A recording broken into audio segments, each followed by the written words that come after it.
저 애기. 아니 왜 들어가서 이제 끄집어내냐고. 그러네. 들어가서 어떡해. 또 나쁜 놈.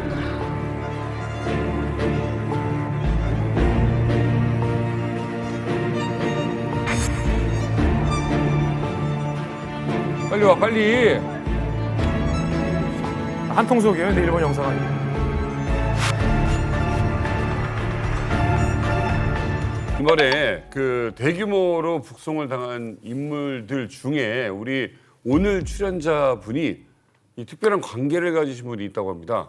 누굽니까? 네, 저고요. 지혜 씨. 네, 제가 중국에서 살면서 정말 가장 친했던 친구거든요.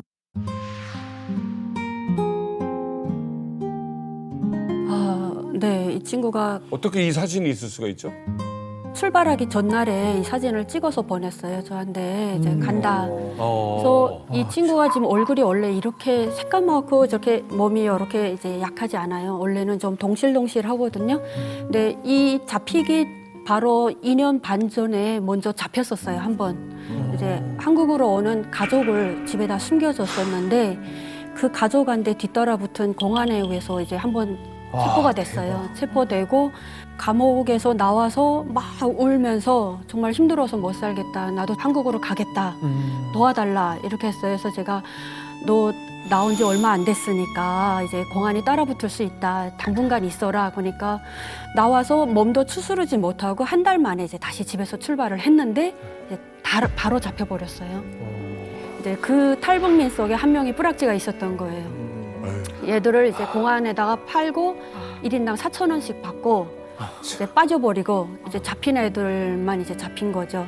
아니, 이 친구분이 이번에 그 북송됐다는 거는 어떻게 또 알게 되신 거예요? 하루는 TV를 보는데 이제 밑에 자막이 나오더라고요. 이제 탈북민 600명이 이제 북송당했다. 그래서 너무 놀래가지고 가족한테 전화를 했어요. 빨리 공안에 알아봐라. 그랬더니 이제 전화를 했는데 8일 날 저녁에 우리한테서 나갔다. 예, 이렇게 됐더라고요. 보니까 이제 뉴스에 9일 날에 이제 북한으로 넘긴 걸로.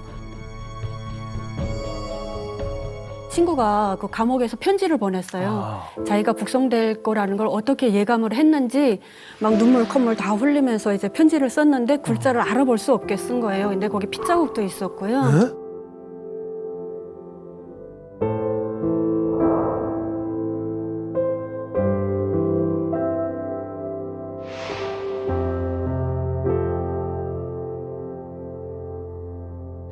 어머, 예, 그 감옥 안에서 이제 편지지가 없다 보니까 이 종이를 어디서 이렇게 이 사람 저 사람한테서 얻어서 이렇게 편지를 썼더라고요. 근데 저 편지를 그 조선족이 가져나왔어요. 숨어 있던 가져나와서 이제 정식으로 붙인 게 아니라 붙이지 못한 자기 무서워서 못 붙이겠다. 자기 이제 걸리면 자기도 큰일 난다. 그러니까 읽어만 줬어요. 저 편지를 읽어만 주고. 정말 미안하다. 니네 말을 듣고 좀 천천히 떠났을 걸. 이렇게 출발을 해서 잡혀서 이제 앞으로 다시 만날지는 모르겠지만 정말 그동안 고맙고 사랑했다. 뭐 이런 식으로 이제 편지를 써서 저도 너무 울었던 것 같아요. 저 편지 보면서. 북송 뭐 이렇게 된 이후에 친구는 연락을 지금 못 하고 계신가요? 그렇죠. 친구는 아예. 물어물어 연락도 안 오고. 그러니까 이전에는 잡혔을 때 가족은 면회를 시켰어요. 이전에는. 근데 북송 딱 한다 이 감옥에 들어가부터 가족도 아예 안 받아주고 돈만 받아줬어요. 중국에서. 예, 돈만 이제 조금씩 받아주다가 가족 면회 좀 하자 하니까 가족도 안 받았대요. 예, 그리고 이제 북송했다라는 문자도 아예 없고 연락도 없었대요. 근데 가족에서 물어봐서야 그 우리한테서 뽑았다 이런 식으로 이제 일방적으로 알려준. 중국이 작정했네요, 완전히. 예. 이번 경우 북송하려고. 네. 저도 처음에 북송당할 때 제 걱정은 안 되더라고요. 어차피 잡혔으면 뭐 예감이라 뭐나 그냥 변방대 들어가면 북송되는 거예요. 그건 뭐 거기서 살아나오는 건 기적이기 때문에 살아나오겠다는 생각도 안 하고 그냥 내 아이가 제일 걱정이 되는데 저희는 가족 면회도 안 받았어요. 아예 통화도 못하게 해서 저는 중국 공안에게 막 울면서 빌어갖고 제발 우리 아이한테 전화 좀 한 통화 하게 해달라는데 못하게 해서 그 사람한테 전달해줬지. 아이 잘 키워달라고. 아니, 또 이번에 저 북송된 분들이 탈북해서 몇 개월 만에 잡힌 게 아니라 그 중국에서 5년에서 뭐 길게는 15년까지 사시던 분들이잖아요. 그리고 또 아이까지 낳는데 아니 이렇게 잘 살던 분들을 이 가족과 생이별까지 하면서 북송을 시키는 이유가 뭔가요? 뭐 깊게 들어가면 중국과 북한과의 관계 뭐 이런 문제가 있겠지만 이번만큼은 코로나 때문에 중국이 그 코로나 단속을 중국 자국민을 향해서 엄격하게 했고 거기 탈북민들이 끼어 있었고 거기 조금 더해서 한국을 어려던 사람들까지 끼었다. 이게 사실 핵심이에요. 그래서 그 3년 동안 같이 몰았던 사람이 2,000명이다, 2,600명이다. 어떤 데서는 3,000명도 더 될 수 있다. 뭐 이런 얘기가 나오는 거죠. 미국에 있는 기자가, 제가 아는 기자가 19년 살았대요. 중국에서. 그럼 중국 사람 아닙니까? 예. 그리고 19년 딸이 있대요. 그러니까 19살 때 팔려와서 바로 애 낳고 살다가 지역 이동을 하다가 코로나에 걸렸는데 너 신분증. 보자. 그럼 중국은 요새 뭐 안면인식 기술이 있으니까 그게 안 나오니까 그냥 얘 탈북자. 이렇게 되면 그냥 탈북자로 취급돼서 있다가 가는 거거든요. 아니 잠깐만 결혼은 중국인하고 했을 거 아니에요? 네. 결혼을 하면 그 배우자의 국적을 가질 수가 있잖아요. 아니, 중국은 되게 힘들어요. 19년이나 됐는데도 그게 안 된단 안 말이에요. 되는 거죠. 19년인데도 이게 북한에 안 돼. 중국 국내법을 잠깐 말씀드리면 우리 같은 경우에는 장기 체류하면 이른바 그린카드 영주권을 받을 수 있을 거라고 생각하시잖아요. 중국은 그린카드가 굉장히 거의 나오는 게 불가능합니다. 그래서 19년, 20년, 30년 살았다고 하더라도 불법 체류자예요. 그러니까 근데 중국 정부는 기본적으로 불법 체류자라고 하면 학을 떼요. 그러니까 모든 공민들, 인민들이 다 등록이 돼 있어야 돼요. 그렇게 그래야지 중앙정부가 관리가 가능하기 때문에 지금 문제는 뭐냐면 난민으로 주장을 하면 돼요. 원칙적으로는 제네바 난민 협약에 의해 가지고 나는 종교적, 정치적으로 탄압을 받는다라고 주장을 하면 인정을 해주면 되거든요. 근데 중국 정부 입장에서 봤을 때는 이 북한에서 국경을 넘어온 사람들을 레퓨지, 난민으로 인정해줄 수가 없어요. 불법 체류자로 남겨놔야 돼요. 왜 그러냐면 지금 국경 같은 경우에는 우리 같이 뭐 이 휴전선으로 보시면 안 되거든요. 뭐 압록강, 두만강은 폴짝 뛰면 넘을 수 있거든요. 그래서 만약에 이 난민으로 인정을 해주는 순간 뭐가 생기냐면 거기가 동북 삼성 지역이잖아요. 그러니까 중국에서 가장 못 사는 지역이에요. 그러니까 중국 정부가 지금 동북 삼성 그 경제 부흥 정책까지 실시하고 있는데 유사시에 갑자기 대량 수십만의 북한 주민들이 강을 넘어서 동북 삼성을 넘어간다? 이건 중국 입장에서 봤을 때는 경제 재앙이거든요. 그래가지고 절대로 이건 난민으로 인정 안 해줘요. 불법 체류로 남겨줄 거고 그리고 시범 케이스 이번에 600명을 보낸 것도 이거예요. 너희들이 북한 넘어서 중국 넘어오면 반드시 너희는 북한으로 돌아간다. 그런 경고 메시지예요. 무엇보다 문제는 그거예요. IT 기술의 발전이 인권을 신경 쓰지 않는 그쪽에서 이 탈북자들을 더 문제되게 만든 거예요. 그렇죠. 사실 지금 중국은 빅브라더입니다. 왜냐하면 중국의 안면 인식 기술은 미국을 능가해요. 왜냐하면 15억이라는 그 큰 이제 데이터를 갖고 있기 때문에. 그래서 중국 같은 경우 예전에는 이제 이런 뭐 기술이 나오기 전에는 그냥 북한 탈북민들이 중국에서 오랫동안 살다 보니까 또 좋은 남편 만나면은 위조 신분이라 그러죠. 그러니까 호구를 사요. 그래서 그 뭐 버스 타고 싶으면은 뭐 버스 그런 데 가가지고 주면서 호구 보여주고 버스표를 사고 이동을 할 수가 있었거든요. 근데 안면인식 기술이 생기면서 그 호구 자체도 전산상에 다 등록돼 있고요. 심지어 얼굴도 등록돼 있어요. 그러다 보니까 이거를 주고 얼굴을 찍히면은 이 사람하고 이 호구가 안 맞는 거예요. 그럼 이 사람들이 데이터를 막 해가지고 보면은 존재 안 하는 사람인 거예요. 그럼 결국 잡히는 거죠. 여행객도 아니고. 그런 것 때문에 탈북민들이 지금 예전에는 중국의 이런 공공 그 교통수단, 버스, 기차를 타고 남반까지 이동을 했는데 이제는 불가능하고요. 이제는 어떻게 하냐면은 활동가분들이 아예 택시나 차를 대절을 해요. 근데 한 대만 대절하는 게 아니라 두세 대를 대절을 해가지고 사람들을 움직이고 이 택시 기사들 같은 경우에는 원메이만 주는 것이 아니라 왕복으로 쳐줘야 되는 거예요. 그러다 보니까 사실은 탈북민들이 이제 중국에 살고 있는 탈북민들이 한국에 오고 싶어 해도 비용이 너무 비싸가지고 못 오죠. 이렇게 엄두가 안 나는 거죠. 제가 이제 저도 난민 그 북한 탈북민들을 구출 일을 하기 위해서 2017년, 18년 이때 현장으로 가서 그 당시 한 8명 정도가 오셨는데 그때 제가 라오스에서 받아서 이분들을 태국으로 가서 태국 이제 난민 수용소에 들어가는 그런 과정이었는데 제가 이분들을 중국에서 첫 받은 다음에 첫 식사를 했었어요. 많이 드시라고. 그러더니 그 중에 한 분 여성분이 이러더라고요. 이제 우리 안전합니까? 그러더라고요. 안전하다 이제 안전하니까 마음 놓고 드시고 이제는 잡아갈 사람이 아무도 없다. 그러니까 갑자기 밥을 안 드시고 밖으로 나가시더니 주머니에서 뭘 털어버리는 거예요. 그래서 제가 뭘 터시냐라고 물어보니까 쥐약. 쥐약을 주머니에다 이제 넣었더라고요. 그래서 제가 쥐약을 왜 가져오셨냐라고 물어보니까 이분이 하시는 말씀이 자기가 2번 북송이 된 거예요. 그러니까 북송이 되면서 그 온갖 고초를 다 겪은 거죠.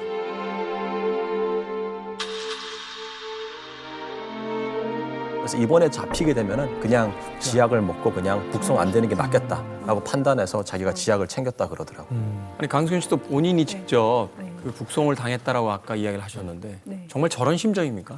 그렇죠. 제가 잡혔을 때 저는 중국에서 잡힌 거랑 한국행을 하다 잡힌 거랑 차원이 달라요. 북한에 북송이 되게 되면. 한국행은 무조건 총살이라고 알고 있었거든요. 네, 그래서 잡혔을 당시 내몽골이었어요.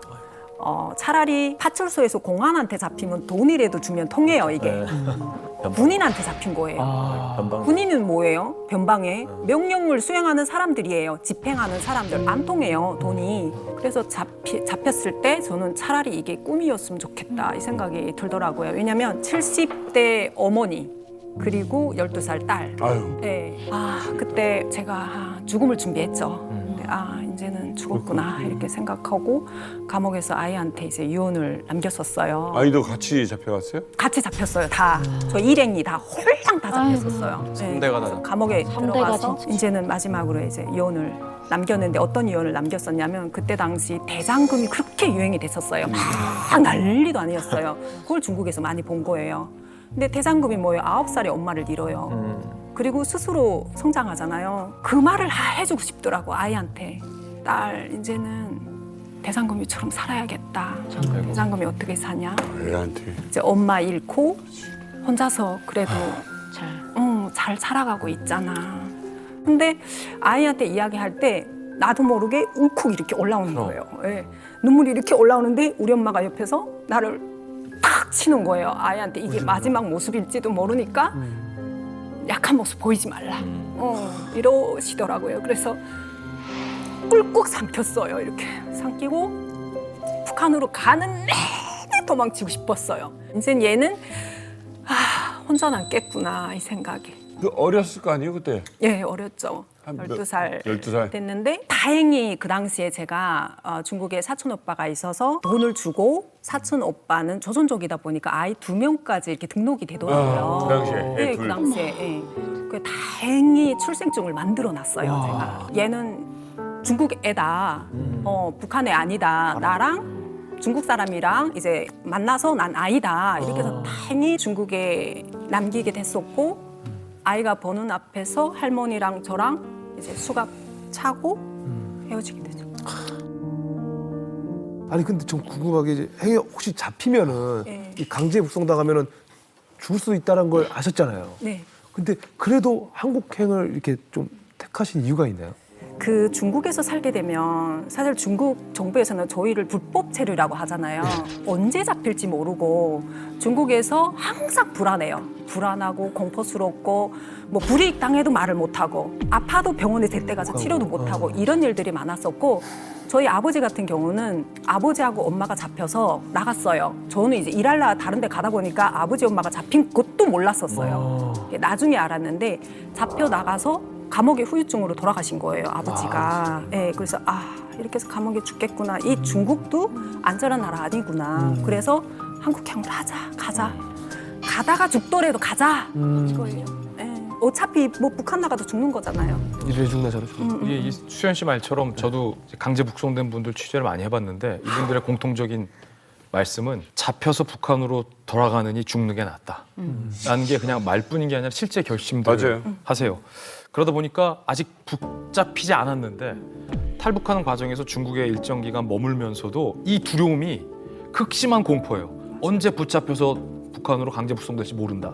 이 공포심이 엄청나고 북송이 안 되더라도 트라우마, 북송이 되면 그때는 정말로 지옥 같은 경험을 하게 돼서 우리 선생님들 말고도 강제 북송을 겪었던 탈북자들을 직접 찾아 나섰습니다.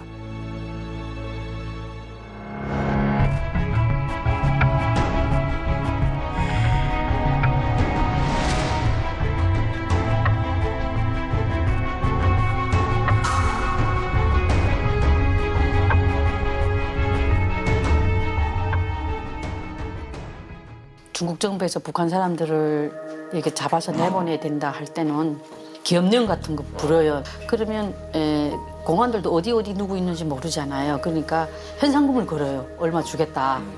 이 고발해라, 신고해라 하면 뭐 농촌 사람들은 뭐 그게 그 돈이 더 중요하지.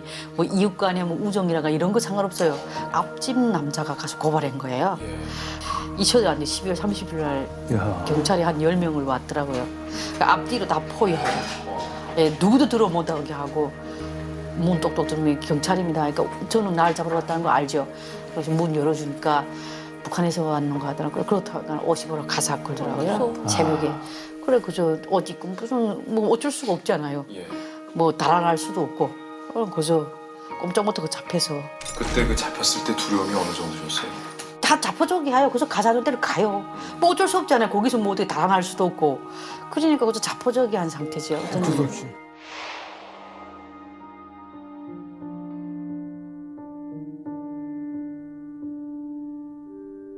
중국에서 잡히셔서 예. 6살짜리 애를 떼놓고 기약 없는 북송을 당하셨을 때 예. 아이를 생림을 하는 엄마의 심경이 저는 어떠셨어요? 제가 이 도문 변방이라는 데 톡 갔는데 톡 들어갔는데 거기 한쪽 변에 북한 여자가 거기 그림을 그려놨더라고요. 자기 아들을 그 여자들처럼 아들을 두고 이렇게 아마 잡혀갔던데 그 아들을 그림을 그렸는데 너무 잘 그렸는데 거기다 글을 썼는데 너무 있잖아요. 그 글이 딱 내를 보는 것 같더라고요. 그러니까 나 사랑하는 아들아 엄마는 북한 여자가 되나서 너를 이렇게 어린 나이에 떼놓고 가는데 딱 세월이 흐르고 크면 엄마가 왜 이렇게 살았는지 그리고 엄마가 다시 이렇게 볼 수 없는 기약 없는 길을 가는데 꼭 잘 커서 그때는 엄마를 볼지 다시 볼지는 모르겠는데 그래도 엄마는 희망을 가지고 널 다시 볼 날을 그리고 간다고 그 벽을 붙잡고 울었거든요. 그게 딱 내 아들을 보는 것 같고 내 처지를 보는 것 같더라고요. 북한에서 먹고 살기 위해 이제 중국으로 넘어갔는데 거기서 이제 인신매매 같은 이제 범죄를 당합니다. 그런데 탈북민들이 그 일을 당해도 사실은 뭐 인권이라든지 어떤 피해에 대한 것들을 주장할 수가 없잖아요. 네. 자신들의 어떤 신분에 대한 것들이 있으니까 지금 탈북민의 인터뷰를 들으면서 그런 생각이 드는데 사형수들이구나. 그러니까 언제 집행될지 모르는 그 사형 날짜를 무한대로 기다려야 되는 그런 어떤 사형수들이 아니고 앞서서 그 인터뷰하신 분이 자포자기 심정으로 그냥 따라갔다라고 하는데 우리가 생각하기엔 아니 소리라도 지르거나 뭐 도망이라도 가보지 시도라도 해보지라고 하지만 저분들은 수년 동안의 공포 속에 살다가 막상 딱 저렇게 잡히는 순간 오히려 차라리 한편에서 홀가분한 마음 같은 것도 들 정도로 그 공포의 시간이 굉장히 길었다는 생각이 드는데 여러분 그러면 중국에서의 삶 역시 또 하나의 감옥에서 산 것이다 하는 생각이 드네요. 참 나라 없는 서름 상갓집 개만도 못하다는 말이 있잖아요. 예. 중국에서 살 때 이게 숨 쉬는 것도 내 맘대로 못 쉬는 느낌이에요. 그러니까 저희는 그 공안을 피해서 산속에 이렇게 살고 있기는 하지만 그 산속에서도 공안도 무섭고 일반 주민들도 무서운 거예요. 주민들이 신고할까. 사람이 제일 무섭죠. 네, 제일 무서워요. 어떻게 사람이 살면서 사람을 그렇게 피하면서 살아가는지 모르겠어요. 근데 사람들이 또 우리가 그렇게 자기네를 두려워하는 거 너무 잘 아니까 그 우리를 이용을 하려고 해요. 뭐 벼밭에 나가 일을 시키거든요. 일주일 내내 엄마 아빠가 죽어라 진짜 허리 부러지게 일을 하세요.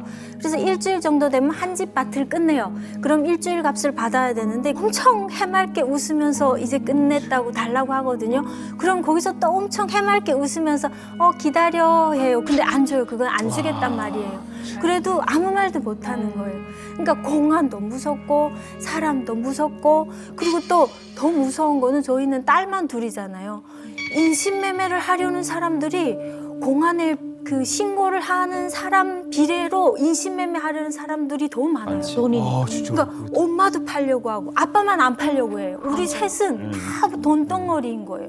아빠는 자꾸 이게 베개 밑에 항상 이게 작은 요만한 도끼를 항상 놓고 있어요. 왜냐면 저희가 살 때 그 산 옆에 또 깊은 산이 더 있었는데 거기는 딸이 넷이었어요. 근데 그 중국 그 한족들이 올라와가지고 딸 넷을 그냥 차에다 강제로 실어갔어요. 어디 간지 몰라요. 공안이 아니에요. 아니에요. 그냥 타려고 데려간 인신매매 거예요. 뭐 예, 예. 무법- 그래서 사라졌어요. 그래서 저희가 그 소식을 듣고 그 다음부터 아빠가 계속 도끼를 놓고 주무시는 거예요. 그렇죠. 그러니까 사람 발소리만 나잖아요. 그럼 긴장하는 거예요. 이렇게 앞창문, 뒷창문이 있어요. 근데 앞창문은 내다보는 창문이고 뒷창문은 도망쳐야 되는 창문인 거예요. 항상 그렇게 돼 있었어요. 그러니까 사람이 정말 무서웠던 것 같아요. 저 같은 경우는 중국에서 이렇게 살면서 잡히지 않기 위해서 이제 가족 생활이 어렵다 보니까 봄에는 이제 산에 가서 고사리랑 뜯어요. 뜯고 이제 시내 나가서 팔고 또 가을에 가서는 버섯 이제 이렇게 뜯어다 팔거든요. 근데 집에서 일단 딱 나서면 말 못하는 벙어리처럼 하고 다녀요. 말하면 이게 이제 알리거든요.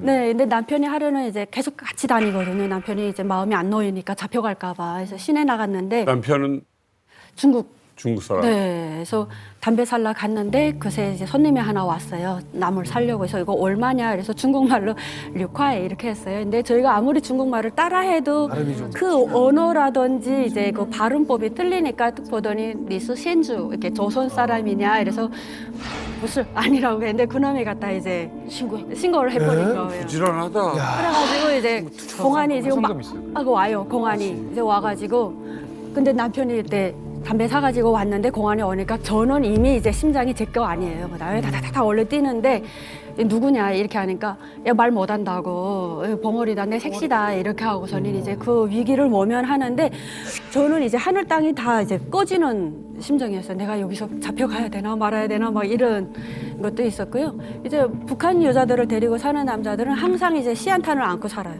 네. 그래서 남편들이 나가서 동네에서 싸움을 못 해요. 누구랑. 큰 소리를 못 쳐요. 점이 잡혀 있어. 네, 그래서 내가 누구랑 싸움한다? 그러면 그 사람하고 촉지면 잡혀갈까 봐. 네. 아니 근데 지금 얘기를 들어보니까 사실 사이렌 소리만 들려도 진짜 막 이게 심장이 막 뛴다는 게 무슨 말인지 알 것 같아요. 현장들하고는 항상 교류가 돼야 돼요. 그 동네 농촌총장이 미리 이제 계엄령 같은 게 내릴 때 이렇게 다 조직적으로 내려오니까 미리 막 전화를 해요. 미리 야 전화하고. 빨리 피신해라.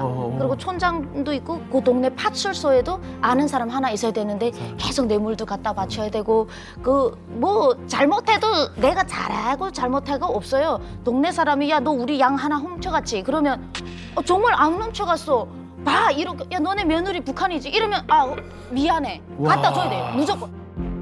아니 이게 지금 사람이 속 편하게 살아야 되는데 이게 언제 내가 잡혀갈지 모르는 살인판에서 산다니 얼마나 힘드니까. 이게 그 북송 나가던 날 설미 씨도 기억나시죠? 네, 좀 잊혀졌으면 좋겠는데 절대 잊혀지지 않죠. 날짜도 잊혀지지도 않고. 전 제일 잊혀지지 않았던 게 그 중국 공안들이 다 조선족들이에요. 우리가 말이 통해야 되니까. 근데 저를 데리고 나가면서 힘을 웃더라고요. 그러니까 나름 위로를 준다고 웃는 건지 전 잘 모르겠는데 노래를 불러요. 쨍하고 해뜰 날 돌아온단다 이런 얘기를 하면서 살아나면 다 오더마 이러면서 넌 젊었으니까 살 거야. 쨍하고 해뜰 날 돌아온단다인데 막 여기까지 야 이게 누군가 그게 그 사람들이 하는 행동이 제가 봤을 때는요 사람들 보는 앞에서 호랑이한테서 사람이 물어뜯기는 걸 보면 즐기고 있는 느낌이라고 해야 되나? 그걸 보면서 자기들도 알아요. 나가면 어떻게 되는지 다 알아요. 더 잘 알더라고요 저보다. 저는 처음 북송이 되는데 본인들은 더 잘 알아요. 매번 보니까. 매번 보니까 여자고 남자가 없으니까 말대꾸 하지 말고 대가리 쳐들지 말고 그걸 미리 알려줘요. 그러면서 쨍하고 했던 날 그러니까 막 야 이게 즐길 일이 아니잖아요 지금. 엄마 아빠는 사실 저희가 잡힐 때 산에 나무하고 계셨어요. 그래서 저희가 공안차에 탄 때 엄마 아빠 나무 찍는 소리가 들리는 거예요. 근데 너무 막 엄마 살려달라고 말하고는 싶은데 못 살리는 우리가 거야. 이렇게 소리 지르면 엄마는 들려요 그 소리가. 엄마까지 엄마 잡히게 아빠는. 근데 다 잡혀. 이게 가족이 잡히면 또 정치범이에요. 그러니까 안 돼. 그래서 우리끼리 갖고 우리가 잡혀갔다는 거를 그 동네 주민이 엄마 아빠한테 얘기를 해서 엄마가 왕청현 공항국 앞에서 우리를 기다리셨더라고요. 근데 저희가 나갈 때 막 왕청년 공항국 대문이 쇠대문인데 그게 쫙 열리고 거기 버스 한 차 실어 나가고 자리가 모자라서 저희가 뒤에 지프차에 타고 나갔어요. 근데 이게 뒤로 묶어요. 이렇게 묶였어요? 수갑을 안 채우고 포승줄로 이렇게 뒤로 묶여요. 그리고 발도 포승줄로 묶어요. 그리고 지프차에 동생이랑 제가 탔는데 머리 묶을 고무줄이 없어서 머리가 막 산발이었어요. 긴 머리였으니까. 근데 문이 쫙 열리는데 그 앞에 너무나 그 행색이 남루한 남자랑 여자가 막 허둥지둥 막 그 버스에 매달려서 막 이러고 있는 거예요. 저희 엄마 아빠가 거기서 그 밤에도 계속 안 가셨대요. 저희 나가는 마지막 모습이라도 보겠다고. 그래서 그거 지키고 계시다가 이제 문 열고 우리가 나오는 걸 보고 버스에 우리가 탄 줄 알고 버스를 막 찾았는데 우리가 없으니까 푸서덕 주저앉으신 거예요. 근데 뒤에 찌푸차가 한 대 더 나오니까 아 여기에 탔나 하고 그 우리가 탄 찌푸차로 막 오는 거예요. 근데 왔는데 저희를 봤어요, 엄마가. 네. 근데 봤는데 공안들이 물어보는 거예요. 누구냐고 우리한테. 그래서 우리는 거기서 엄마라고 하면 당연히 잡히는 거잖아요. 그래서 모르는 아줌마다. 근데 공안도 당연히 눈치챘어요. 근데 그때는 포상금 이런 것도 없을 때예요. 근데 너무 귀찮았나 봐요. 그래서 모르는 지들끼리 막 뭐라고 하더니 그냥 충고치 이러는 거예요. 그게 뭐냐면은 그냥 지나가 그냥 밀고 지나가 이거예요. 그래서 엄마가 앞에 서서 안 된다고 이렇게 막고 있는데 그거를 어깨로 팡 치면서 지나가고 엄마는 그 세멘트 바닥에 막 그 콘크리트 바닥에 내동댕이 치고 뒤로 돌아보면서 너무 눈물이 나니까 이게 엄마 아빠가 형체밖에 안 보이는 거예요. 근데 아빠가 계속 엄마 일으키시면서 막 뭐라고 하는 우리가 잡히면 안 되니까 막 엄마를 끌고 가는 그 모습을 보고 그게 마지막이었던 분위기에 취해 있을 때 2000년도 초반에는 어떤 일까지 있었냐면은 이제 그 북한 보위부가 중국에 넘어가가지고 일정 정도 사법 활동을 할 수 있는 그런 협약이 중국이랑 북한이 돼 있어요. 그래서 보위부가 이제 단동 같은 이런 국경지대에 넘어가가지고 거기서 이제 그 탈북자들을 인수인계해서 다시 이제 북한으로 넘겨가는 과정에서 이런 일까지 있었다고 합니다. 도망가면 안 되니까 탈북자들을 일렬로 세워놓은 다음에 철사줄로 쇄골을 뚫어가지고 굴비 엮듯이 쭉 역을 엮은 거예요. 여길 뚫는다. 여길 뚫어가지고. 그러니까 그것도 이제 점점 탈북하는 사람들의 숫자가 늘어나니까 귀찮잖아 이게요. 그래서 뭘 했냐면은 손바닥을 뚫어요. 굴비 역. 이걸 그 중국 땅에서 이런 일이 벌어지고 있으니까 중국 공안도 이건 약간 너무한다 싶었나 봐요. 그래서 중국 공안이 이런 말 했대요. 이런 끔찍한 일을 할 거면 중국 땅이 아니라 북한 가서 하라고. 지금 이제 말씀하신 게 굉장히 많이 충격을 받으셨을 텐데 아직 북한 쪽으로 넘어오지 않았고 중국 땅의 북중 접경 지역에서 벌어진 일들까지만 지금 털어놓으신 거잖아요, 종미 씨. 네. 이제 이분들이 여기에서 이런 대우를 받고 북한으로 넘어오면 제일 먼저 가는 곳이 어딘지 아세요? 일단 수용소로 비슷해요.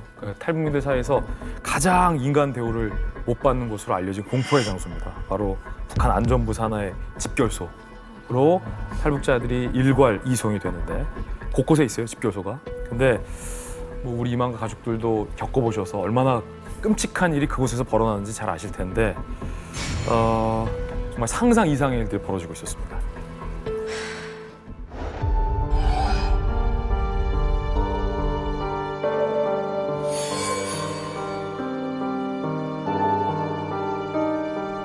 그때 심정이 좀 어떠셨어요? 북송되실 때?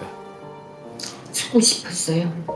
내가 이제 가서 어떤 운명이 내 앞에 차려질 것이다 하는 거 아니까 림강에서 차를 타고 3시간을 달리는데 야, 이 차가 제발 구불로서라도 죽었으면 하는 마음이 간절했어요. 다들 저 마음이 있어요. 그러니까 끝났으면. 마음이 계속. 해산직결설로 넘어갔는데 첫날에 들어섰는데 우리를 데리다가 검사하라 그러니까 몸이 실로리 하나 걸치지 않고 다 여기까지 검사하던 게 맨손으로 그서 자궁에 다 검사하고 돈을 감췄다고. 돈을 감췄다고? 네, 그리고는 다리 벌리고 띵뛰기를 100번 하라는 거예요. 그러면 깊숙이 들어간 그 돈이 떨어지게 하라고 소리치는 거예요. 그렇게 다 검사하고 감방에 들어갔어요. 얼방자 들고 딱 무릎 위에다 이렇게 손을 대고 앉아있으라 하는데 이 다리가 막 지올라서 그렇게 앉아있을 수가 없더라고요. 그래 움직이다가 들키우면 개호원이 앞으로 절상 앞으로 나오라 그래요. 그래가지고 손을 내밀라고. 그래 손을 내밀면 권총 소재 때려 뽑아서 요 동그란 데다 손가락 열고 막 이 힘을 가해 쓰느라고 막 돌리다가 딱 내리치면 여기 막 터져서 피가 막 터져요. 아유.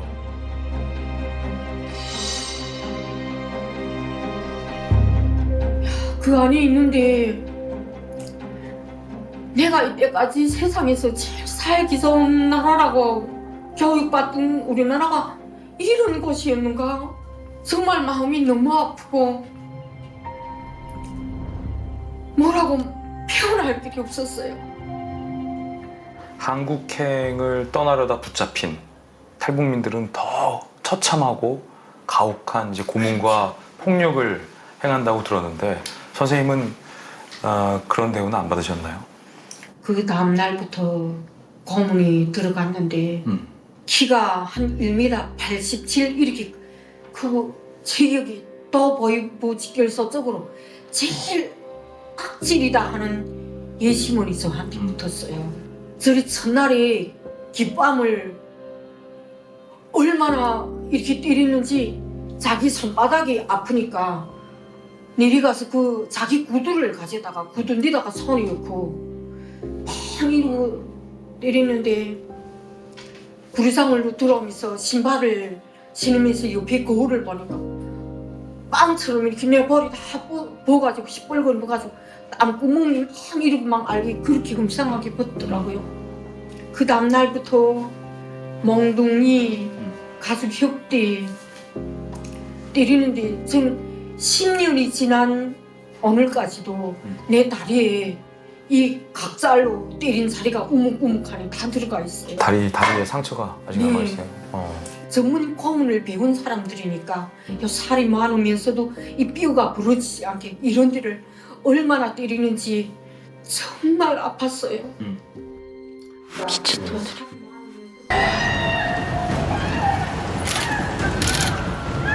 저 애기. 아니 왜 들어가서 진짜 끊어집어내냐고. 그러네. 들어가서 어떡해.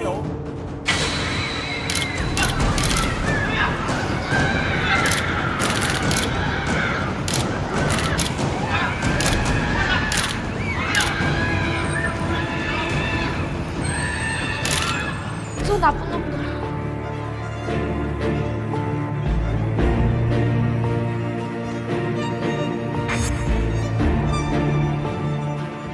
빨리 와 빨리.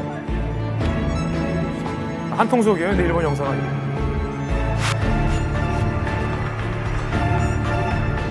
만약 중국 공안이 남의 영역에 가서 공권력을 행사하는 그럼요. 이제 일본이 내부적으로 협조를 한 거라 논란이 컸죠 당시에.